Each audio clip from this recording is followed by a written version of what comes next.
Tree Cup Carnival and create lasting memories. thetrots.com.au for more details. We're starting Greyhound Racing's biggest season ever, and all the news and form is in RSN's Grey Areas. Hi, this is George Ferrugia. This is Jason Adams. Join us for RSN's new show, Grey Areas. More on the Metro meetings at Sandown Park and the Meadows, with two of the sport's leading names. Set to run, and they're away. Grey Areas, presented with thanks to Greyhound Racing Victoria. Wednesdays and Fridays from 12 o'clock. On RSN, Racing and Sport. Stable Line Counselling Service is free for licensed and registered racing participants and their immediate family. If sleeplessness, anxiety or depression is interfering with your daily life, you're not alone. It's okay to reach out if you're facing financial or legal worries, or if you're affected from drug or alcohol use. You can have a confidential chat with an independent counsellor from the Acacia program. Call Stable Line anytime, 1300 520 122. On RSN Racing and Sport, it's time for the Grey Areas with Jason Adams and George Ferrugia. That kid was a human dynamo. Are you sure you're talking about George? George of the jungle, friend to you and me. Good afternoon, wherever you may be tuning in. This is Grey Areas here on RSN at 9 to 7. It's Friday, which means there is a stack of news, not only from what's happened in the past few days, but also going into the weekend, of course, headlined by the Group 1 Silver Chief at the Meadows tomorrow night. My name's Jason Adams. I'm joined, as always, by the great man, G. Ferrugia, the human dynamo. How are you, mate? As he's known. I'm well, mate. Yeah, it's good. What was your left field multi-leg the other day? It's for today. Is it for the today? LA Rams. Are they underway yet? Yes. 12:15. Okay. Go the Rams. So we'll stop the show then and tune into the Rams. Yeah, absolutely. I've got another one for you, mate. Absolutely. Big going on, as we know. So Phoenix news, some big results out of last night. We build up to the Silver Chief at the Meadows tomorrow night, and of course a bit of news around Monday from a racing calendar point of view. But what I will say at the start of the show, Georgie, for anyone who's looking to get involved, there was some great activity on the text line on Wednesday's show.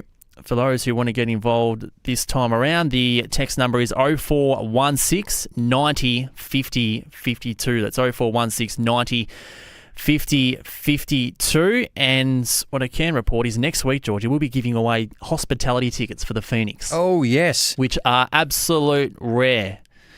Very difficult to get your hands on. It's always at absolute capacity. So for anyone looking to get some free tickets to the Meadows and enjoy some of the best food and beverage and greyhound racing of all time, tune in next week. I've had a few friends try to sneak in, including my Uncle Mars, trying to get some free Phoenix tickets, and I don't think I can help him out this year, so he's just got to tune in.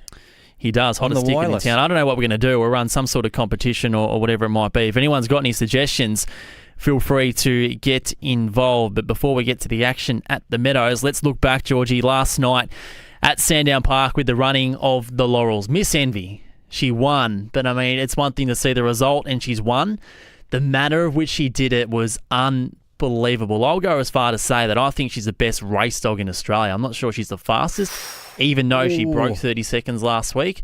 As a race dog, she handles herself like very few others. She was sensational. Look, we made it known all week that it was a tricky box draw. And it was horrendous, and it played out that way. Yeah, and good dogs do good things in fields, the really good ones, and she's obviously a really good one. I was going to pose the question whether she's in the top 3 in the country, as you know, as a overall sort of all-round greyhound, because she's got speed, she's brave. It was just an incredible run. What about the head-on, Jace? The head-on shows you too. I didn't see that. Tell me about it. She sort of... It's exactly with what trainer Steve Shin has said, and I thought, oh, no, he's not going to jinx himself. When we had him on last week, he said, she just seems to find a way to get clear running, and the minute you say that, you jinx them and they find interference. But she just sort of ducked in at the right time on that first corner and then set out after the early leader, Sprightly Cyan. It was just an incredible win. To run 29.42 after that sort of early sort of argy-bargy is just incredible. So what a big future. She'll head to Brisbane now, and then I think we'll see her back in Victoria. Obviously, she gets a berth in the Temlee now, doesn't she, I would say? Oh, yeah, she'd have to. Yeah, so... Let alone what she does over the next month. Yeah, and then the Australian Cup comes up, so... geez, they're going to have some fun with her. She was brilliant. Yeah, I don't think she has the weapons of what some other greyhounds do, like an Explicit or something like that, but just as a pure race dog. And as you said, the way she handled herself going into that first turn was second to none. Yeah, I suppose, look, the 28.97 is really, really impressive, but probably that top-end speed you're talking about with Explicit, who has gone 4.97, when he get things right, he's, the quickest greyhound in the country. So I understand what she's about a 5.05 Yeah, animal, I mean, she's not going to spear to the front in Group 1. She's not going to run over the top of Group 1 dog. She's just a genuine race dog with an all-round package. Yeah, fantastic result. Bit of Shane Watson about her, a good all-rounder. Yeah, probably even better. She's a star. So, well done to Connections. You speak about what's ahead for her. I saw a tweet earlier on with some quotes from Steve Shinners as he was on WA Radio today, and there's already interest for the Sandgroper. So that's in April. Yeah. And he's quoted in saying we might lock something away in a few weeks. That makes sense. You reckon? Yeah. 4 months out? Oh, well, 5 months out. You can always put a line through her if you need to, if she's injured or something. But, yeah, look, someone's going to snap her up for her home race. As Steve alluded to, we're probably not going to see her. Well, I reckon locally they're not going to see her race that much. She's going to be all over the country. Same with Tommy Shelby. Yeah. So, she goes where the money is, and the Sandgroper's huge money. So you'll head there and, try to do the Perth Cup Sandgroper double. Yeah, she was unbelievable last night. So good. And, of course, Steve was hopeful that he would gain a berth in the Phoenix and demand the attention of slot holders, which she couldn't have done more from what she did last week in breaking 29 seconds and, of course, winning the laurels in such impressive manner last night. But she hasn't gained a start. Yeah. The Melbourne Storm have announced this morning that Lakeview Emily will represent them in the big ones. So, I mean, she's another that's going really well. She doesn't she's not as dominant week after week, but her best is clearly good enough to match it against some of the better dogs in this field. I think the decision makes a lot of sense, doesn't it? I mean, I can understand Steve Shinners' point of view, but Lakeview Emily, I think, is probably just as fast. I know she went a touch slower than her last time. She's fresh off a 29.55 win at the Meadows. Before that, she went 29.66. More importantly, Jay, she went 4.99 and 5.02. So that's what they're trying to capture with a good box draw. She adds another dimension to the race, doesn't she? I mean, with Excavation and Explicit, and now Lakeview Emily with that early speed. Scalacci went 4.98 in the Melbourne Cup. I mean, again, this box draw is just going to be massive on Sunday. Yeah, it's huge. I mean, Excavation, Smooth Plane, Explicit, Lakeview Emily, Big Energy, Dayseas Rory, Scalacci, and Sunset Fraser. That's the lineup for the Phoenix Saturday week. And you mentioned the box draw. That'll be on Sunday from 10:30. Be live on Sky One and also through the Watchdog app. And the different format of this box draw, George, is going to be really important as well. As we know, greyhound's name gets drawn out and then their representative comes up to choose their draw. So it's not, it's random as to how they get selected, but it's not random as to which draw they choose. And 99% of the time, Jace, the next person up chooses the box closest to the rails, next man in. I think it might have been David Gill who went against that and chose like a box a little bit wider out. But do you see that changing at all this year? Do you see that? Well, I mean, what hills were coming up, or do you think they'll just go in order like they have been? I think probably most likely in order. The only one they'll be dancing around is possibly Sunset Fraser, because he does occasionally have an inclination to get pretty keen towards the inside. But we'll get to that shortly. Race 9 at Hillsville. They're at the boxes. Let's get the James Vandermart on course. Soderman. And it is going to run the favourite ahead of Waterbomb. They're the main two according to the marketplace. Out to 8.50 for Buldo, who does seem to always run a pretty honest race here. They're moving in now. Loading up for race number 9. The favourite in box 2, Blame Esmeralda. Second here 3 starts ago, looking to go one better. And they're set to run. They're off and racing, and Waterbomb very slow to go. On the other hand, Blame Esmeralda out fast with Mount View Roar away quickly, and there goes Buldo up challenging. Right to the outside, Grand Bazaar's on the scene. Waterbomb trying to make ground, and so is Boston Dash, but it's all Blame Esmeralda. Hit Turbo and race 2 or 3 lengths in front from Grand Bazaar, who gets into second placing, but Blame Esmeralda's going to win it, and win it very easily. Blame Esmeralda by 4 to Grand Bazaar. Third, Boston Dash or Buldo, who came with a really big charge in the last 50 metres, and then Waterbomb, who was back at the end with Mount View Roar. Time for the journey, 19.80 for Blame Esmeralda. Sprints clear and wins that easily. Number 2 first for Brian Sonneman, R. Atkins. Fernando Balesme showed good speed down near the inside. The 2 favourites, they were the polar opposite when the lids opened. The 6 Water Bomb missing away and Blame Esmeralda timing it beautifully. So from there, the 2's been able to cruise through, take the lead, and well, they never really got near. Number 2, Blame Esmeralda, Fernando Balesme, Brian Sonneman. He trains the winner from 5, Grand Bazaar, gets through for second. The son of Bernardo, Juniper Pearl, Alan Lee for Brett Mackey, and number 7 was third, Baldo, Murray Collier at Coburg North, Barshabal, Chukita Lass. So 2-5-7 won the numbers, 1978 the run. We'll have totes and more in just a moment. 4.5 a half a length, just awaiting some more to wrap up race number 9 to the well-back Blame Esmeralda. I've got those, James. They're filtering through, and then back to Jason Adams and George Farrugia and the grey areas. Blame Esmeralda was $1.40 and $1.20, expected to win at the price, and it has. And beats number 5, Grand Bazaar, $4.80. No third div, number 7, Baldo, and 1 Boston Dash. The Quinella, $15.80. The Exactas paid $14. The Trifecta, $45. And the first 4, $131 for 2, 5, 7 and 1. Running double, a pair of 2s, $2.90. There was late scratching in that race. Number 8, the pink wing came out, Arkstorm, and the sub was number 2, Blame Esmeralda. So you're in good shape. It was the winner. James has gone the even boxes, guys, in race number 10. In this order, 6, 2, 4 and 8. Odds and evens, the famous bet type that was meant to fuel the Everest, wasn't it, John? Odds and evens? I think so. Yeah. Probably didn't play out that way. I think it's for Yeah. sure and certain.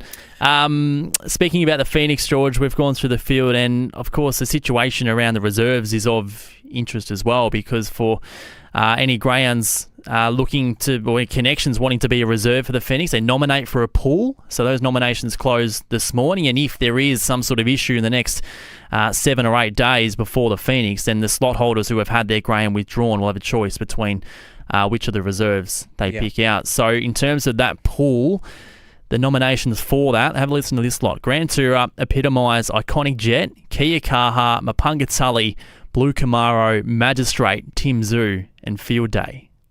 Not bad. Not bad. So, of course, it's whoever the 2 reserves that are determined to be 9 and 10 for the Phoenix, they'll go around in a match race on Phoenix night. So I think all things being equal, that'll be one of the highlights of the card. Yeah, we always, you mentioned one that stuck out to me, Mapunga Tully, who's drawn box 1 at the Meadows tomorrow night, Jace. So I can totally understand. Her last start there, I think she went 29.73 and showed some really good speed. So, yeah, Tim Zoo obviously in great form as well. So it's great that we see a match race too. I mean, we miss them, don't we? Even we used to have them on Country Cup night, which I thought was really good. 10,000 to the winner. The glory days of Speedstar. Yeah, they were fantastic. But just quickly on Lakeview, Emily, again, were you obviously it's no surprise that she was picked. I mean, no surprise. Amala got during the week, wasn't her. So there's obviously been some heavy thoughts within the camp, and they've ended up on Lakeview Emily. But no, I think there's probably a group of 4 or 5 where you wouldn't be stunned if they made their way in. Yeah. I just think she too often runs close to 5 seconds or breaks it, and I think if she does that on the night, she's capable of winning. We know that if she doesn't lead and gets into a little bit of trouble, her chances are probably close to 0. I mean, she either wins or runs unplaced, but she wins more often than she runs unplaced. She's a star, and I'm glad to see her in. Yeah, and I think when we speak about box draws and who's going to choose who, I reckon the Whelans would be the most likely of the lot to pick a box 8. I think her form from the draw is pretty strong. So that is the Phoenix box draw on Sunday. As I mentioned, 10:30 a.m. on Sky Racing 1 is where you'll be able to see that as well within the Watchdog app. We spoke about the Laurels last night at Sandown. Wasn't the only big feature race across the country. We, of course, had the Hobart 1000 down in Tassie, won by Bernie Burrow, a race where the market suggested it was going to be dominated by Victorians or ex-Victorians at least, and Bernie Burrow was one of those.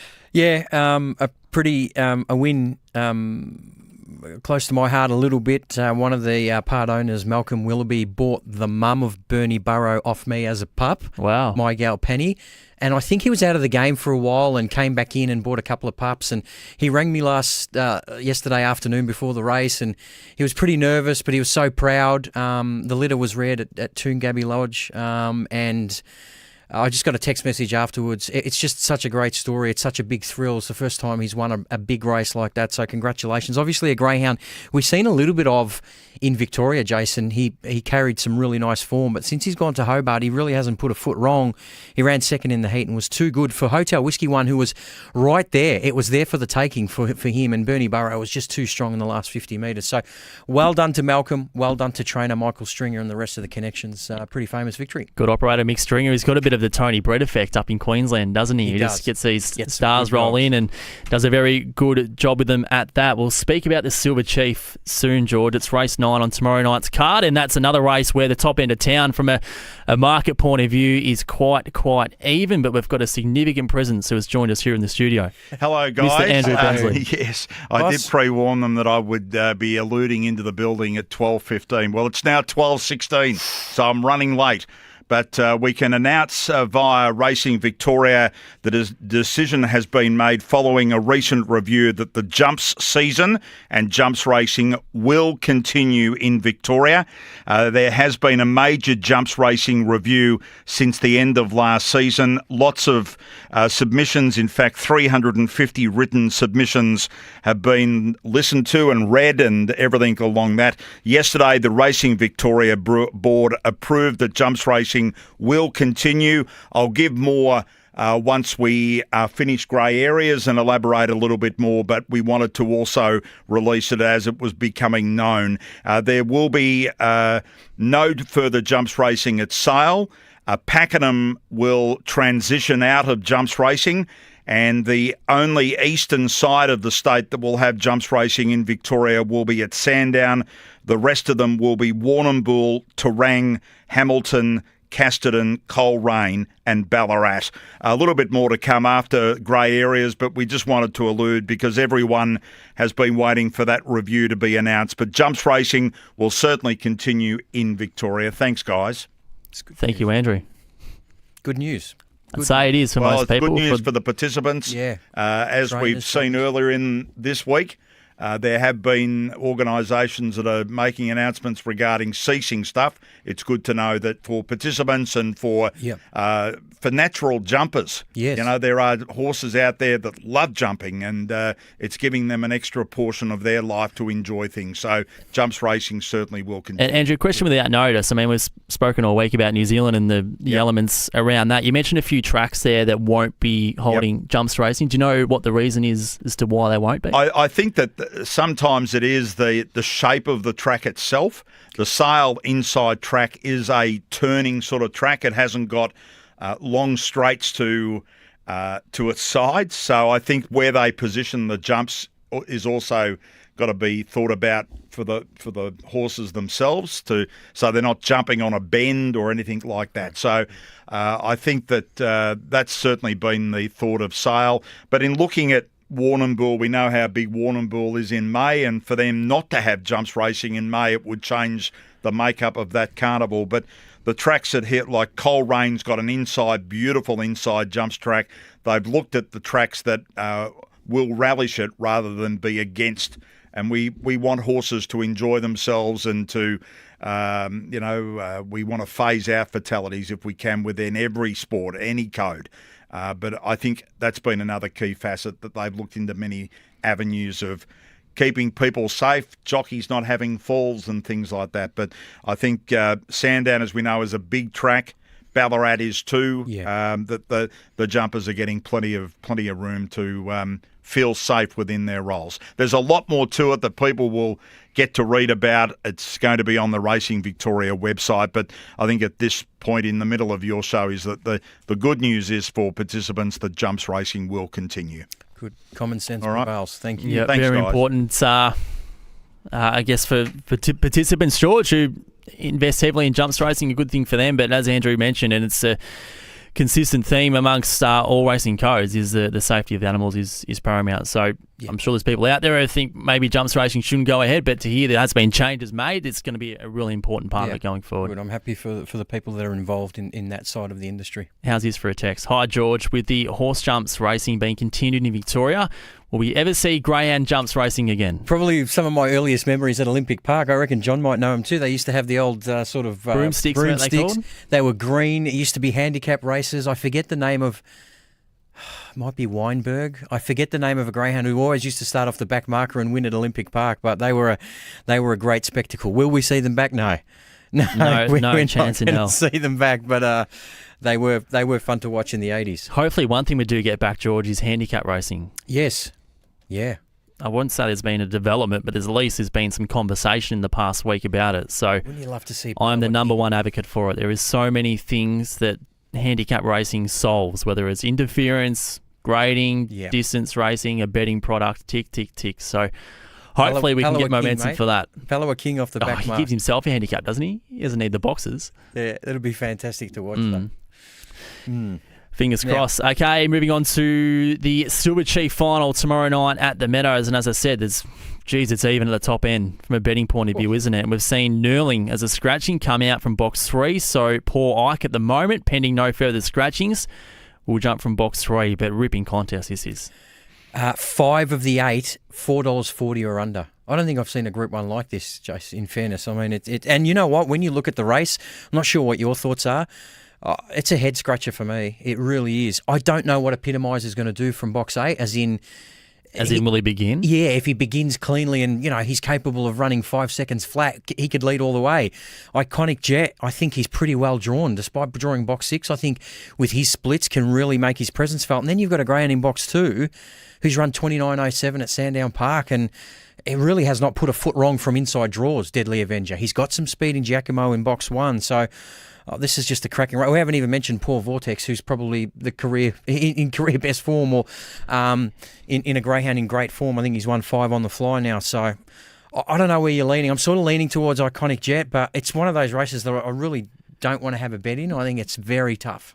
I'm happy to take on Iconic Jet. I just don't think his spears are started enough to clear this field, given the amount of acceleration that will be happening around him. And I'll be tipping Epitomise tomorrow night, but I do think that Deadly Avenger is one of the sleeping giants of this race, because I know his trainer Joe Borg has been continually frustrated about the box draws that he's come up with, and since he's drawn inside, where there's been 2 out of his past 5 starts, was that 29.07 at Sandown, and then it was a 29.26 behind Big Energy. He hasn't missed a beat from inside draws. No, he goes very well. So I think he's a sleeping giant. I think Epitomise, I believe he'll return to what we know him best for, and that is getting the start right. Yeah, it's a cracking race. It really is. Obviously, Silver Chief final, $75,000 to the winner. And it sort of is a little bit of a precursor to some of the big races, I think, coming up in, at the Meadows in February. All of a sudden, you're in the back of people's minds when it comes to Temley's selection, for instance. Not saying that there's a guaranteed spot there, but you start winning races like this and you're on the map. Yep, indeed. So Silver Chief final tomorrow night there at the Meadows. I think the rest of the card's pretty strong, George. I'm sure you would have cast your eye over it. Yeah, I have. Do you want the tips now? Let's do it now. Yep. We'll do them now. Okay. I think it's a really tough card. I really do. But I do like race 7, number 3, Fred Rose, one of my favourites. He's in a grade 5 over 600 Back over metres. 600. I just think he's been racing against some very good greyhounds, switching distances a little bit, which can be a bit of a worry, but I just think he's got the class to be hard to beat. I do like one in race 8, number 7, Utrillo Bale, for the Grenfell team. I just think she's got enough speed to dictate terms early, and then she's got enough class, I think, to hold on. So race 7, number 3, race 8, number 7 as well. Just the 2? Just the 2 this week. What about your left field anchor, mate? The Arizona Cardinals on Monday. You love the NFL. At the line, +6 against my New England Patriots, who are going awful. But Arizona are a good young side. So Arizona Cardinals +6 at the line. There you go. All right. So when's that game? Monday, 8:25. Okay. Have you checked the score for the one that's happening at the moment with the Mighty Rams? I'll just check that for you now. I've shown no interest in NFL in the past, but now you've got introduced the grey areas. You're having a play on it. Still 0-0, mate. They've only played for 2.5 minutes. So righto. Go Rams. In other news, of course, Monday around Victoria, we'll see some scorching heats, and GRV announced yesterday that there'll be no race meetings, all been cancelled on Monday. So, look, there's 2 different train of thoughts here, George, because when the news broke, I understand there was some frustration amongst participants for pulling the trigger early. I mean, it is just a lose-lose situation because we get to Sunday, the forecast hasn't changed, you pull the pin on the meetings, and the response is, it's always been 40. You should have done it days ago. So I think in the current climate, with a bit going on, I feel like it was the right decision. Yeah, look, I mean, I think GRV do a pretty good job when it's heat affected. They might move a meeting to the morning and stuff like that. And look, I've had greyhounds in the past, Jace, where I've gone in really confident. They've drawn box one. It's been in summer and the meeting's been cancelled and you're pissed off, to be honest.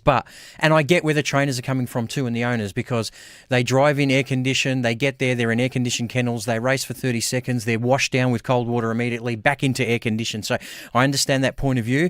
But I did read an article where there's certain parts of the state where it's pushing up to 45. So just we'll put a line through the day and then sort of move on from there. Yes. I know it's a pain in the bum and people have been setting dogs for races. I see there's maiden heats at Sandown, so there's probably people that have been setting. I don't know if those maiden heats go to the Monday after. Do they reschedule that sort of stuff? I don't know. I'd assume they'd be able to do that. So, yeah, I get both points of view here, but it looks like it is going to be a scorcher. So, yeah. Yep, indeed. So for those who aren't aware of the heat policy at GRV, I mean, when it's over 30 degrees, the heat policy kicks in, and that's when, as George mentioned, it's absolutely compulsory air conditioning travel. Of course, the kennel block is 18 degrees every day of the year, all year round, and of course there's cooling vest post-race and things like that. But when it goes in excess of 38 degrees, that's when you have to reassess if the meeting's going to go ahead. Yeah. So I guess from what you said, from a training point of view as well, having it out of the way early, you can re-nominate. Because if you're caught up in that meeting and the decision's being made on Sunday, you lose a week. Yep. Is that fair to say? Yeah, I just hope that those, if there was sort of feature events that they get sort of moved over a little bit. I know we're jumping up and down a little bit, but did you see Dacey's Rory's trial at the Meadows? I haven't watched it back, but I did speak to Corey Smith yesterday who said it was a pretty good trial. Yeah, I spoke to Tom Savalas before the trial and I said to him, if you can sort of go 5:10 or 5:15 early, I think you're going okay. He went 5:10 and he sort of didn't time the start that well and took a little bit of a step right as well out of the boxes. So I think it was a pretty good trial. I mean, and I know he has to improve. He's run 29.92 and he's up against some unbelievable greyhounds. He's probably going to be the rank outsider of the field, but he'll certainly acquit himself well on the back of that trial. And speaking of trials, tomorrow night at the Meadows, we'll see Big Energy and also Smooth Plane go around. My man, so yeah, they'll both be going around. And we've spoken about this in the past, haven't we, George, about the trial policy, and generally it leans against local greyhounds trialling, but I sense a slight shift in that attitude because there is a line in the policy that says in the best interest and promotion of greyhound racing. So whose decision was it at the end? Is it Meadows to Allow him to go, or is it GRV sanctioned? Okay, no, Paul Searle pulls the trigger on that. Okay. So what his point was in allowing these trials is the promotion is converted. Which is my job. It's everyone's job, but it's good. Hopefully, we can do a good job of that, and we start to see a bit of a shift in that mentality. I think it will be specific to events, though, and the Top Gun a month ago was a good example of that, where half the field could have went around on the Monday night. Especially with people like you in the sport, Jason, who are active on social media, making sure that people get the news pretty quickly with this sort of stuff. And the Meadows do a good job, and Sandown and these type of things. But so, I think it's pretty important. Are you willing to offer an apology on air if Smooth Plane goes close to breaking 5 seconds again like he did at Sandown? Absolutely, I'll apologise. You called it a bit of you said it was a bit of a fluke. I did. He won't do it. I'm only staring you, mate, but I love the dog. We can put something on the line. Matt from Dandenong has paid you guys a nice compliment. George can read that. I think Diana Blue won Greyhound of the Year. It was a hurdler. China Trip was my favourite dog growing up. Great show, guys. I love China Trip. I was there to watch, only greyhound ever to win 2 Australian Cups, Jason. And I was there with my uncle who backed True to Do, who ran second at $16. And I can't repeat what he said on air because it came flashing home and got beaten by a head. But I love that China Trip was the only greyhound to win. What year are we talking? I reckon it was 88, 89. I was about 8 or 9 years old, and she was a champ. I think she broke her hock in between, came back and won it. It was an incredible story. And a Hawthorn Premiership, 89? Yeah, Big Dipper with that Mo, taking on Geelong players. Terrific won the cup. Terrific won the cup for Melbourne RSI. Cup. Yep. You one of those encyclopedias, are you, Johnny? when it comes to Melbourne He's Cup looking winners. refreshed, isn't he? He's had a good week. You are a shocker. You are a Barry Crocker, a paint and docker. He does. Guys, it's on 12:30. Have you got something to wrap up with? We've got the Friday feast with Mr. Andrew Bensley waiting in the wings. Cozzie's greyhound is running at the Meadows tomorrow, the one that he didn't tip you at $11. Yeah, about so Molly Ringwald. So we can't win tomorrow. Won't win. She's in a hard race, but he's kept it very quiet. I spoke to him yesterday. The big cos. Come on, Cozzie. Lift. See you guys All right. next Wednesday. That's a wrap, Johnny. See ya. Yep. So for those wanting to tune in to what's happening on the next few days, Silver Chief tomorrow night at the Meadows. Big energy and smooth play in the trial between the meeting. Then, of course, we move on to the Phoenix Box Draw this Sunday, 10:30, I should say. Should get that right. Otherwise, I won't turn up myself at the right time. 10:30, Sky Racing 1 on Sunday, John. Good on you guys. And here's James Vandermaat at Healesville having a look at the rest of that program for you this afternoon. Yeah, the last two races on the program here at Healesville today. Race number 11, 2 to 4 win race. The Central Scaffolds to